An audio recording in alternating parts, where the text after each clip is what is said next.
പാട്ടുകാരി എന്ന നിലയിലാണ് ചിത്രയെ എല്ലാവരും അറിയുന്നത്. പക്ഷേ ഒരു സാമൂഹിക പ്രവർത്തക കൂടിയാണ് ചിത്ര എന്ന് ഞാൻ മനസ്സിലാക്കുന്നു. അതേക്കുറിച്ച് അറിയാൻ ഒരാഗ്രഹമുണ്ട് ഞങ്ങൾക്കെല്ലാവർക്കും. എൻ്റെ മകളുടെ പേരിലൊരു ട്രസ്റ്റ് തുടങ്ങിയിട്ടുണ്ട്. സ്നേഹനന്ദന ചാരിറ്റബിൾ ട്രസ്റ്റ് എന്നാണ് എൻ്റെ പേര്. അത് മെയിനായിട്ടും ഞാൻ സംഗീതത്തിൽ കൂടെ ജീവിക്കുന്ന ഒരാളായതുകൊണ്ട് കഷ്ടപ്പെടുന്ന ഒരുപാട് മ്യൂസീഷ്യൻസിനെ ഞാൻ കണ്ടിട്ടുണ്ട്. അപ്പോൾ സിക്കായിട്ടുള്ള മ്യൂസീഷ്യൻസിന് ഒരു പെൻഷൻ കൊടുക്കണം അതാണ് ആ പദ്ധതിയുടെ ഉദ്ദേശം. 60 വയസ്സിന് മേലെയുള്ള തീരെ നിവൃത്തിയില്ലാതെ അല്ലെങ്കിൽ വളരെ സിക്കായിട്ടുള്ളവർക്ക് മാസം 4000 രൂപ വെച്ച് പെൻഷൻ കൊടുക്കുന്നുണ്ട് അവരുടെ മരണം വരെ. അപ്പോൾ ഇനി ഏറ്റവും വലിയൊരു കാര്യമാണ് ചെയ്യുന്നത്. ഇത് പലർക്കും അറിയില്ല. ഇത് അറിയിക്കാൻ വേണ്ടി പറഞ്ഞതല്ലെങ്കിലും ഇങ്ങനെ ചെയ്യാൻ തോന്നുന്നൊരു മനസ്സിന് ഞാൻ നന്ദി പറയുന്നു. അവരുടെ അനുഗ്രഹങ്ങൾ ചിത്രയ്ക്ക് എന്നുമെന്നും ഉണ്ടാകട്ടെ. 6-ാം തമ്പുരാനിലെ അതിമനോഹരമായ പാട്ടുകൾ പാടിയ ഒരു വ്യക്തി എന്ന നിലയിൽ 6-ാം തമ്പുരാനിലെ ഒരു പാട്ട് അങ്ങേക്ക് പാടാൻ കഴിയുമെങ്കിൽ ഞങ്ങൾക്ക് വളരെ തീർച്ചയായിട്ടും സന്തോഷമേ ഉള്ളൂ. ഒരു കാര്യം കൂടെ പറയണം. ഞാൻ ആദ്യമായിട്ട് മദ്രാസിൽ ചെന്നൈ എന്ന് പറഞ്ഞ സ്ഥലത്ത് ഒരു ഫിലിം റെക്കോർഡിങ്ങിനായിട്ട് എന്നെ ആദ്യം കൊണ്ടുവരുന്ന രവീന്ദ്ര മാഷാണ്. അതും ലാൽ സാറിൻ്റെ പടം തന്നെയാണ്. കളിയിൽ അല്പം കാര്യം. കണ്ണോടു കണ്ണായ സ്വപ്നങ്ങൾ, ആ പാട്ടിന് വേണ്ടിയാണ് ആദ്യം ചെന്നൈയിൽ വരുന്നത്.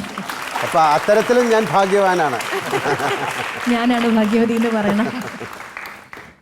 നമുക്ക് പാട്ട് പറഞ്ഞ മാതിരി ഞാനും അദ്ദേഹത്തിൻ്റെ വലിയൊരു ആരാധികയാണ്. എത്രയോ സിനിമകൾ കണ്ടിട്ടുണ്ടെന്നല്ല, ഞങ്ങളുടെയൊക്കെ ജീവിതത്തിൻ്റെ ഒരു ഭാഗമാണെന്ന് തന്നെ പറയണം. ദിവസവും അല്ലേ, ഏതെങ്കിലുമൊക്കെ ചാനലിൽ ദിവസവും കണ്ടുകൊണ്ടിരിക്കുന്ന ഒരാളാണ്. അപ്പോൾ ഈ ഒരു അവസരത്തിൽ ദീർഘായുസ്സും ആരോഗ്യവും എല്ലാ സമ്പൽ സമൃദ്ധിയും മനസ്സമാധാനവും എല്ലാം ഭഗവാൻ തരട്ടെ എന്ന് ഞാൻ ആശംസിക്കുന്നു. ലാൽ സലാം എന്ന് പറഞ്ഞ ഈ ഒരു പ്രോഗ്രാമിൽ എന്നെയും വിളിച്ചത് തീർച്ചയായിട്ടും ഞാനൊരു എന്താ പറയേണ്ട ഒരു സന്തോഷമോ ഒരു പ്രൗഡായിട്ട് ഞാൻ വിചാരിക്കുന്നു.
Thank you, Chitra. Thank you very much.